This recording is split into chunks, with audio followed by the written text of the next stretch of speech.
to be the one who goes hard, working to see it all through.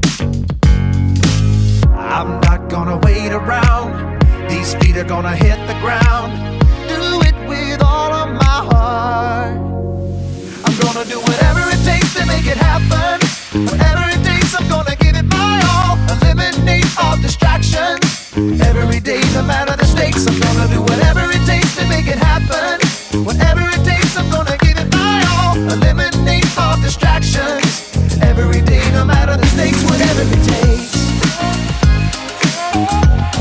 Oh yeah, whatever it takes. I don't know how it feels to only put in half of the effort I can give. All I know how to do is to aim for the stars. That's the only way to live. I'm not gonna wait around, these feet are gonna hit the ground. Do it with all of my heart. I'm gonna do whatever it takes to make it happen. Whatever it takes, I'm gonna give it my all. Eliminate all distractions. Every day, no matter the stakes, I'm gonna do whatever it takes to make it happen. Whatever it takes, I'm gonna give it my all. Eliminate all distractions. Every day, no matter the stakes, whatever it takes. Oh, whatever it takes.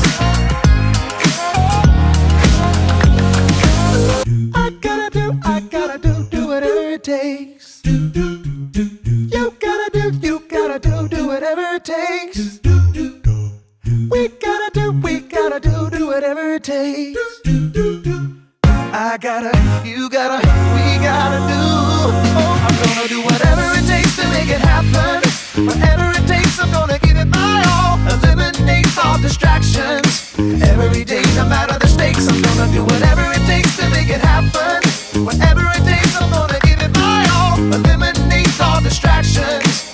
Every day, no matter the stakes, whatever it takes. Oh yeah, whatever it takes. Yeah.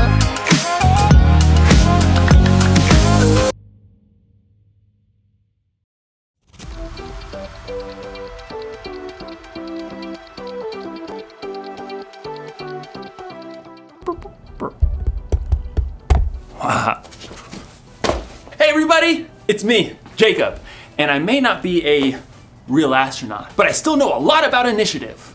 Initiative is seeing what needs to be done and doing it. So, it's doing what needs to be done, yes, but first you have to see what needs to be done. You have to look for the needs around you. They know all about this in space travel. Let's say, for instance, they decide to go from the Earth to the moon. They don't just get in their rockets, strap themselves in, and take off. No. Hey phone, how do I get to the moon? No. They spend months, even years, planning for every trip. They prepare for things that might go wrong and have backup plans in place to help protect them. They look out for things that might get in their way, like other aircrafts or satellites. Look out for that asteroid! Oh, that was a close one. They decide before they even start the trip exactly where they're gonna go and how they're gonna get there. They know Aw, man. I ruined the moon! That was not part of the plan. But good thing, I had a backup plan. This moon is much sturdier. In today's story, we'll hear more about Nehemiah, who had a plan to make the city of Jerusalem stronger. And there was more to that plan than just rebuilding the wall. Nehemiah could have used a smartphone. Knock knock, who's there? It's phone. Hey, phone, question. How do I make Jerusalem stronger? Or maybe not. I'll see you in a few. The Bible. It's 66 books of history, stories, letters, and poetry that fit together to form God's one big story.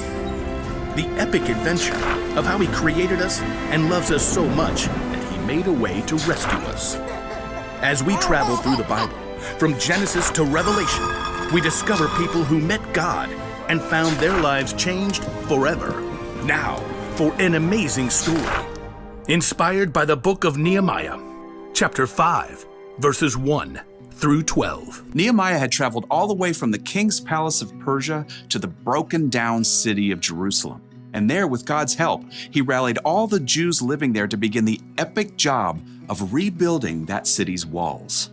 Who's with me? I say, let's start rebuilding. At first, the work went well. Each family or group took a different part of the wall to work on. We're making record time. Nehemiah and the people even managed to ignore taunts and threats from neighboring nations who did not want to see that wall rebuilt. If a fox climbs on that pathetic thing, it'll fall right down. The God of heaven will give us success. So it seemed like nothing was going to stop this big project until new trouble showed up. From inside the walls, a group of Jews in ragged cloaks came to look for Nehemiah where he was working on the wall. There's not enough food for everyone. We're being forced to sell our fields and vineyards just to buy grain. There's hardly enough to keep us alive. The king's taxes are high. We have to borrow money, but then we can't even pay the high interest. Interest was extra money the people had to pay back. It was so high they could hardly keep any of the money they made. Who's making you do this? Other Jews, our own relatives. We even had to send our children to work for them as slaves. We have nothing left. Please help us. This is not right. It's not right at all. I'll take care of it. Nehemiah was so angry that he didn't trust himself to act in the moment. Instead, he thought it over for a time.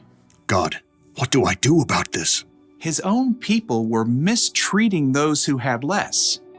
Nehemiah took this so seriously, he stopped work on the wall to call together the Jewish nobles and officials. What's this all about? Better be good. Making us lose all this work time. It's not good. It's bad. You're charging your own people interest. It's not like it's that much. I mean, we can't loan money for free, right? Do you have to ask me this? Think about it. Many Jewish people were sold as slaves to other nations, and we had to buy them back and bring them home. Now, you're charging so much interest, they are forced to become slaves again. Oh. No one could argue with Nehemiah. They listened quietly to his next words. What you're doing is not right. We have to show respect for God. Look, I am lending money and grain to the people who need it, and so are my relatives, but we aren't charging any interest. So, what should we do now? If you've taken anything in payment, give it back. Fields, vineyards, olive groves, houses, give it all back. Even the interest that you've charged, do it now. God moved in the hearts of the people because instead of arguing, they agreed. We'll give it back.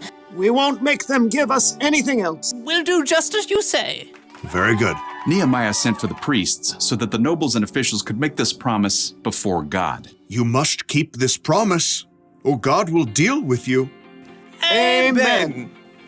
Immediately, the officials did as they said. Here are the papers. The vineyard is yours again. Oh, thank you. I've been working years to get it ready for a good harvest. I took too much. This is yours. This means my son can come home now. So once the nobles and officials made everything right, work on the wall began again, faster and stronger than before, now that everyone had what they needed.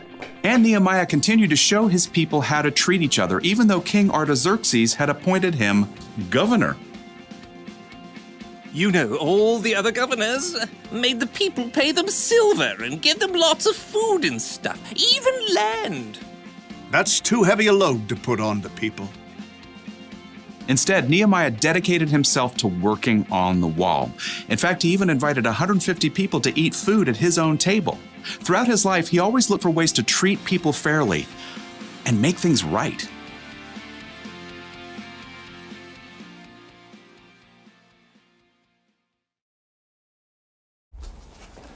The city of Jerusalem was in trouble because the walls had been broken down. But that wasn't the only thing that was broken.